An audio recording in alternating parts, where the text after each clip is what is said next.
Yes, welcome to all students moving from class 10th to class 11th।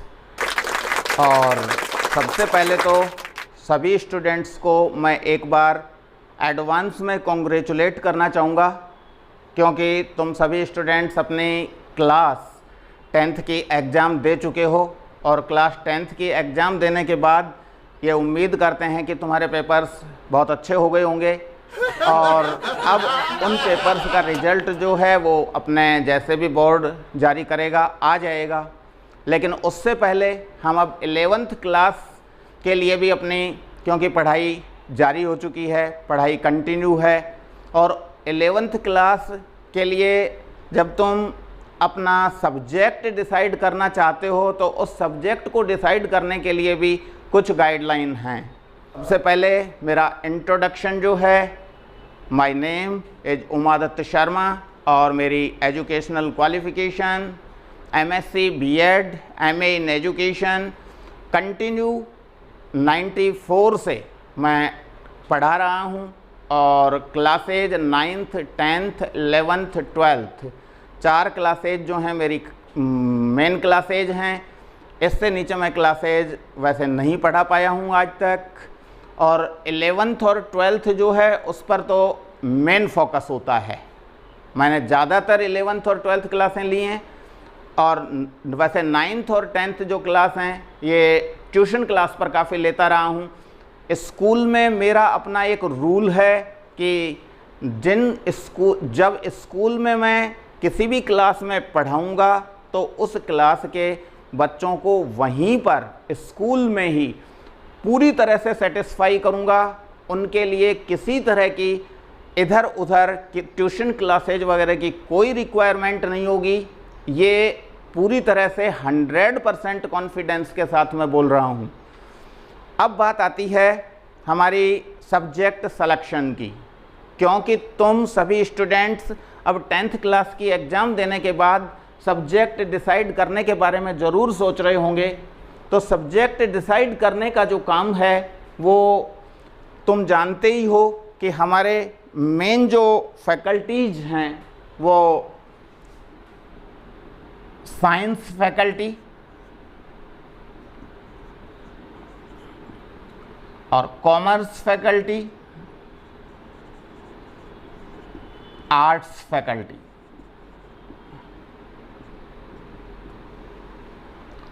Students science, commerce और arts जो भी subject choose करें, subject के बारे में स्टूडेंट को ये बात बहुत क्लियर होनी चाहिए कि सब्जेक्ट कोई भी बेकार नहीं होता। कई बार इस तरह की गार्जियन की या स्टूडेंट की किसी की भी मेंटलिटी हो सकती है कि ये सब्जेक्ट तो अच्छा नहीं है, इसलिए ये सब्जेक्ट तो हम नहीं लेना चाहते, और ये सब्जेक्ट अच्छा है और ये सब्जेक्ट हम लेना चाहते हैं। ये मैं अपने खुद के अनुसार बताऊंगा, ऐसी सोच बिल्कुल गलत है। ऐसा बिल्कुल नहीं सोचना चाहिए। सब्जेक्ट सभी अच्छे हैं। सब्जेक्ट अच्छे तभी हैं जब स्टूडेंट उस सब्जेक्ट में अपना इंटरेस्ट रखता हो। अगर सब्जेक्ट में स्टूडेंट का इंटरेस्ट है तो श्योरली रिजल्ट उस सब्जेक्ट में बहुत अच्छे होंगे। पढ़ने में बोर नहीं होंगे, पढ़ने में मज़ा आएगा। और अगर हमने अंडर प्रेशर कोई सब्जेक्ट सेलेक्ट कर लिया है तो ये हमेशा हमेशा के लिए हमारी बहुत बड़ी गलती हो गई है। होल लाइफ वो हमें परेशान करेगा। इसलिए हमें जो भी सब्जेक्ट चूज करना है वो किसी भी प्रेशर में ना किया जाए। स्टूडेंट का अपना सेल्फ इंटरेस्ट हो, उस इंटरेस्ट के बेस पर ही सब्जेक्ट का सिलेक्शन होना चाहिए। थोड़ा सा अब मैं जो आगे बढ़ता हूँ वो तुम्हारे मार्क्स 10th क्लास में क्या हैं ये डिपेंड नहीं करता सब्जेक्ट सिलेक्शन के लिए, बल्कि तुम्हारा इंटरेस्ट किस सब्जेक्ट में है ये डिपेंड करेगा सब्जेक्ट सिलेक्शन में।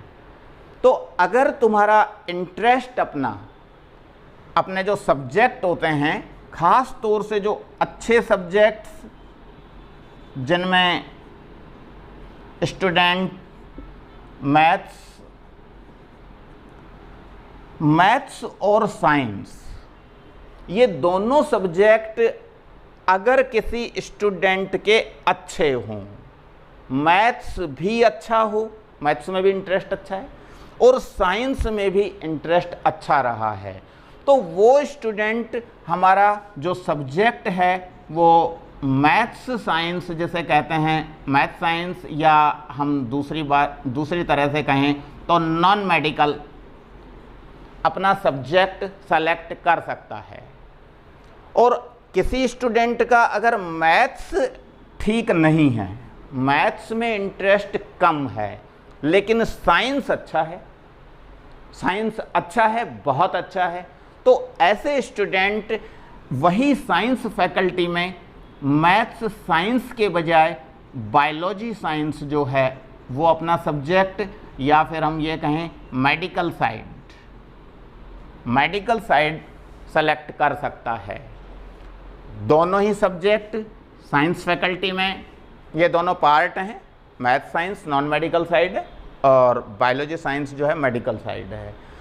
किसी स्टूडेंट के अगर साइंस ठीक नहीं है, साइंस में इंटरेस्ट नहीं है लेकिन मैथ्स में इंटरेस्ट है, तो ऐसे स्टूडेंट जिनका मैथ्स अच्छा होता है, ये कॉमर्स में अगर कॉमर्स सब्जेक्ट अपना सेलेक्ट करते हैं तो बहुत अच्छा होता है, क्योंकि साइंस अगर ठीक नहीं है, साइंस में इंटरेस्ट नहीं है, तो फिर हमारे जो साइंस फैकल्टी के दोनों जो पार्ट हैं वो हमारे लिए फेवरेबल नहीं होंगे। तो उसमें मैथ्स अच्छा, अब कॉमर्स सब्जेक्ट के लिए मैंने बताया कि मैथ्स अच्छा हो तो हम कॉमर्स सब्जेक्ट ले सकते हैं, लेकिन कॉमर्स में दो चीज़ें आ जाती हैं, कॉमर्स विद मैथ्स और कॉमर्स विदाउट मैथ्स भी है। तो कॉमर्स विद मैथ्स, अगर हमारा मैथ्स सब्जेक्ट अच्छा है तो विद मैथ्स भी ले सकते हैं, और कॉमर्स वैसे अपने आप में भी एक मैथ्स है। तो कोई भी सब्जेक्ट जैसा इंटरेस्ट बनता है, मैथ्स बहुत अच्छा है तो कॉमर्स विद मैथ्स ले लें, और अगर मैथ्स ज़्यादा अच्छा नहीं है तो फिर कॉमर्स ले सकते हैं विदाउट मैथ्स। और अगर ना हमारा मैथ्स में अच्छा इंटरेस्ट है और ना हमारा साइंस में अच्छा इंटरेस्ट है, दोनों में ही अगर अच्छा इंटरेस्ट नहीं है, तो फिर हमारे लिए सब्जेक्ट सेलेक्ट करने में आर्ट्स ज़्यादा अच्छा रहेगा। ये मैंने एक जो गाइडलाइन दी है सब्जेक्ट सिलेक्शन के लिए, ये कोई एक फाइनल गाइडलाइन नहीं है, फाइनल गाइडलाइन इसे नहीं कहा जा सकता, लेकिन इतना ज़रूर है कि मैंने इसमें बेसिक बातें जो है सब्जेक्ट सिलेक्शन के लिए तो मैं समझाने की कोशिश की है। इस बेस पर अगर सब्जेक्ट सेलेक्ट करते हैं तो निश्चित रूप से मैं मानता हूं कि अपने को लाइफ में कहीं भी कोई परेशानियां शायद नहीं आएंगी, और परेशानियां नहीं आएंगी उसमें बात आती है। अब मैं इस समय जो बात करूंगा स्पेशली साइंस फैकल्टी के लिए करूंगा। क्यों? क्योंकि कॉमर्स और आर्ट्स, मैंने पहले ही जैसा कि बताया, सब्जेक्ट खराब नहीं है, सब्जेक्ट कोई भी खराब नहीं होता है। कॉमर्स में भी बहुत कुछ अच्छा हो सकता है, आर्ट्स में भी बहुत कुछ अच्छा हो सकता है। साइंस के लिए साइंस में मैं बातें इसलिए कर रहा हूं क्योंकि मेरा खुद का जो साइड रहा है वो साइंस फैकल्टी रहा है। साइंस फैकल्टी से खुद होने के बारे में मैं साइंस फैकल्टी के बारे में थोड़ा सा डिटेल में बातचीत करना चाहूँगा कि साइंस फैकल्टी में अगर तुम आ रहे हो तो तुम्हें किस तरह से अपना आगे फ्यूचर में कुछ फ़ायदे मिलेंगे इस साइंस फैकल्टी से। थोड़ा सा जो मैं गाइडलाइन दूंगा उस बेस पर हो सकता है तुम और साइंस फैकल्टी में हमें जाना चाहिए या नहीं जाना चाहिए और थोड़ा सा डिटेल में उस चीज़ को समझ पाएँ। साइंस फैकल्टी में भी मेरा जो फील्ड है, मेरा जो खुद का सब्जेक्ट है वो मैथ्स है, और मैथ्स सब्जेक्ट जब मेरा है तो मैथ्स सब्जेक्ट पर सबसे पहले तो मैं ये कहूँगा कि मैथ्स जो ऑप्शनल सब्जेक्ट है, मैथ्स ऑप्शनल सब्जेक्ट हमें केवल और केवल तभी लेना चाहिए जब मैथ्स में हमारा अच्छा इंटरेस्ट हो।